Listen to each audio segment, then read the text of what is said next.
Hi, my name is George Harold Millman. I write about politics under the blog name The Rebel Without a Clause, and today I want to talk about what I aim to focus on most in 2026.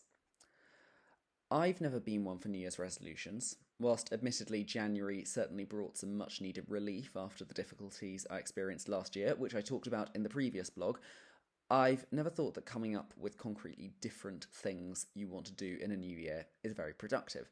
There are two reasons for this. One is that they very rarely stick. If we all look at what we planned to do last New Year, I think very few of us would honestly be able to say we stuck with what we intended.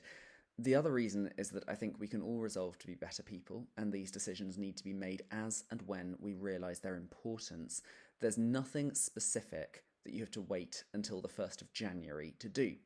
So, this is not going to be a list of things I intend to achieve in 2026. This is going to be what I intend to focus on this year. This is different because there isn't going to be anything here that is remotely measurable, nothing I'll be able to look back at in 12 months' time and think, well, that went out the window, didn't it? Instead, this is just a collection of things that I really hope will make this year more satisfactory than last year was. 1. I want to write more. This is almost redundant because I write all the time. I'm an absolutely chronic social media user. I'm the original person that never grew out of commenting on everything on Facebook. I also use Reddit continuously, very often to discuss literature, television soaps, or whatever takes my fancy. And I won't describe this as time wasting, although I know a lot of people would. It is something that's kept me going day by day, particularly over the last year. It reminds me that there's a world out there and stuff going on, and to an extent, I'm capable of formulating a coherent thought and writing it down, which is a useful thing to remember. That said, there are multiple projects involving writing that I don't follow up. I am writing two different books that I hope to be published eventually, one fiction and one non-fiction. I'm writing a Waterloo Road fanfic, don't ask. I have this blog, which I really hope to update more this year than last year. Actually, at two posts this year to zero last year, I've already managed that. Give the man a medal.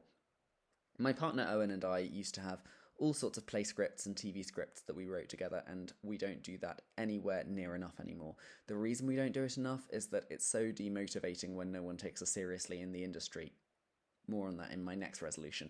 But writing is not just about the end product, it's also about the process, and I am a much happier, a more productive and intelligent person when I'm writing regularly on something structured. 2. I want to progress with the campaign for fair play. I don't believe I've ever talked about the campaign for fair play on this blog before. I think Owen and I came up with the idea during my radio silence from blogging. I will most likely write a whole blog on this project at some point, but just to summarise, the Campaign for Fair Play is a campaign group composed of various creatives that we've worked with at various points and aims to create a fairer and more accessible situation for struggling creatives in the industry. Owen and I are very jaded by how impossible it is to get anywhere if you're trying to break into the arts. In fact, having done both, we can say for certain that you receive less bullying, less gaslighting, and fewer people telling you can't do something when you're standing as an inexperienced socialist independent general election candidate in a very tight Labour Tory marginal than you do even attempting to get a career in the arts. This was the thing that kick-started this idea for us. In 2024, we temporarily shelved all our creative projects in favour of working on Owen's parliamentary campaign, and surprisingly, everyone else working on the election, irrespective of their politics, was encouraging, kind, and supportive. You don't expect politics to be like that. Going back into the arts after that with the constant snootiness and rudeness and bureaucracy almost felt like going back into an abusive relationship. The demands of the Campaign for Fair Play are 1. Free legal advice for those working in the arts, 2. A revamp of the Arts Council and of funding decisions more generally, 3. An acknowledgement from the Department for Work and Pensions about how it is to primarily do short-term contract work, 4. A clearer career path and protections from being blacklisted, and 5. Protection for arts venues from having closed down. Something that's particularly important about the campaign is that it comprises people from all areas of the arts. Very often I find that people in different professions end up competing against one another. For example, you get criticised for hiring actors if you're not paying them enough, which on one hand is fair enough because it's hard to earn anything decent as an actor, but at the same time it's often impossible to get funding, so without doing that, only the very rich end up making anything at all. This is something we should be able to unite on, not fight amongst ourselves. The Campaign for Fair Play is truthfully the political movement that I currently feel most strongly about. I know this might sound odd because of all the disastrous and horrible things happening in the world that need to be dealt with. Creating a fairer arts industry might not seem like it should be the thing that we focus on most. But I also think that if the arts is functioning well, the rest of the world will follow it. Art can do incredible things. Many of the most amazing political movements were inspired by things people have read, watched, or witnessed. If art is a reflection of how everyone, and not just the most privileged, sees the world, it will be easier to campaign for whatever we feel passionate about. That's why there is such a lack of recognition or support of the arts from successive governments, in spite of the fact that it's one of the few industries in which the UK is still a global player. It's something that threatens the establishment. At the start of last year, we were making quite a bit of progress with the campaign for fair play. Unfortunately, my mental health has been so bad that we haven't done very much with it for 6 months or so, but I aim very much to build it up again this year. Watch this space.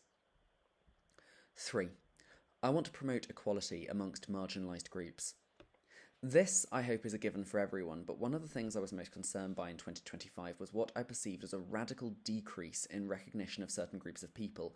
Perhaps my saying it was a decrease is a sign of my own privilege. Maybe these groups were recognised so little to begin with that there wasn't very much to decrease, and in reality the only thing that's changed is my own understanding of it.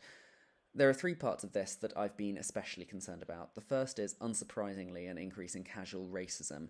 The reason this is unsurprising is that I think this has been happening steadily for pretty much the entire time I've been politically aware. Where I live in Abergavenny, there is talk of opening a new mosque in town, and there are a lot of people who are very vocally against this idea.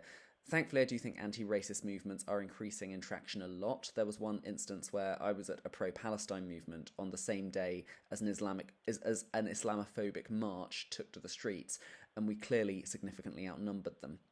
The second is an extremely radical increase in transphobia. Since the Supreme Court ruling on For Women Scotland last April, it feels as though the amount of misgendering and suspicion around transgender people has been almost relentless. I must confess to being a bit shocked by how bad it's become, although perhaps I shouldn't have been shocked. I really hope this year to talk to more people about this and improve cis and trans people's relationships with one another.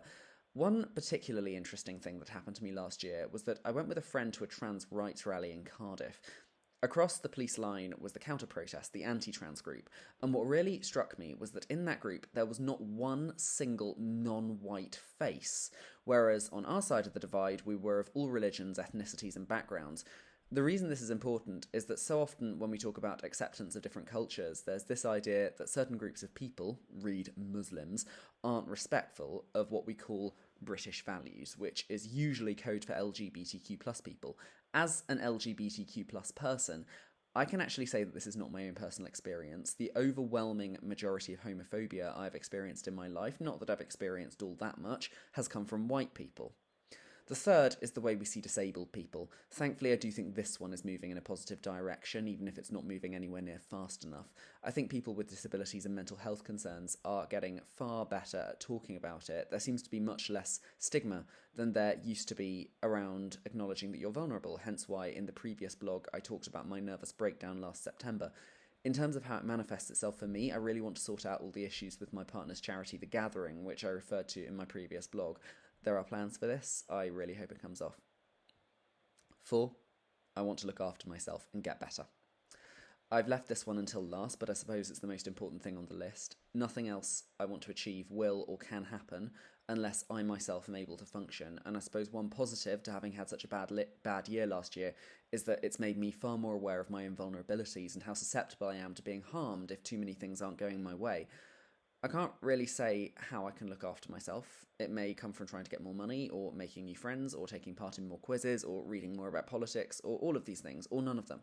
You often can't know until you get there exactly what you'll need, but it is important to know yourself and be able to recognise it at the time.